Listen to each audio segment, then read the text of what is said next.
complex that we are in now is of course called the Qutub Minar complex. Gets its name from the Minar or the tower.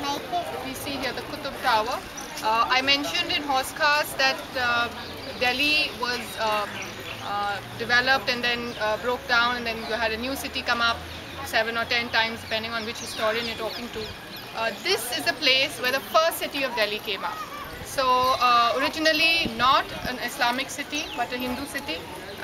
We're talking about say the 10th century AD, and at this very place, so Delhi was here for about 200 years, and at this very place is the first is where the first Islamic rulers came to Delhi, and as a symbol of their coming here and intending to stay here, coming here to stay and not just to loot and plunder as they used to earlier, they decided to build monuments. Monuments or architecture is their way of indicating that we're here to stay.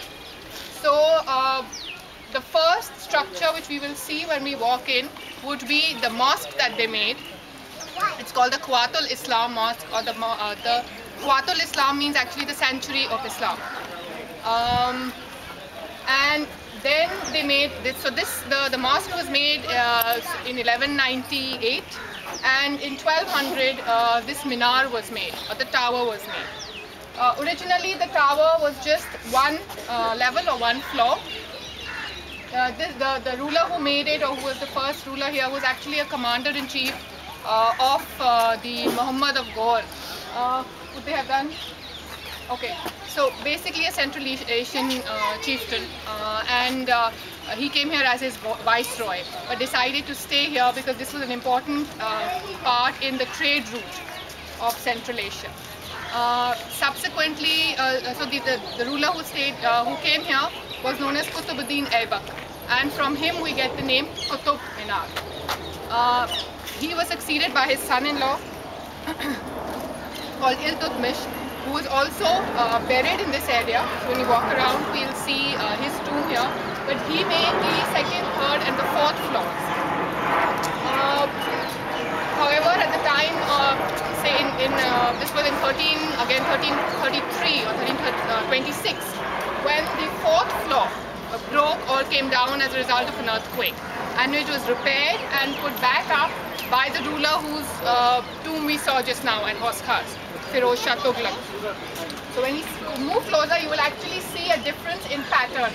Yeah, so you can see the ground, first, second, third are all of stone, red and yellow sandstone, and the fourth and the fifth are of red sandstone at the bottom, and then moving up is all marble. By the time this ruler, the second ruler, came to power, marble is also easily accessible in this area because of the trade having been established with neighbouring states of India, neighbouring northern states. Before that, only red and yellow sandstone was used, and in some places a hardier stone called Delhi quartzite, which is a local stone, which is what those pillars are made of. The red and yellow sandstone is softer, so easier to carve. I'm not going to tell you too much more in terms of history, but subsequently, after the original second, third, fourth floors were made, another ruler, about 100 years later, decided to make this place a little more important in terms of history. So he decided to make a tower of his own, which was double the circumference and the height of the Qutub Minar. He started making the tower right there. However, and we walk closer, only a mound is left. Oh, sorry. Because by the time he got to the first floor, he died, and his successors didn't share his vision and possibly could not complete it because of a crunch on resources. He is also buried in this complex, so we will see his grave and tomb as well. So let's walk around.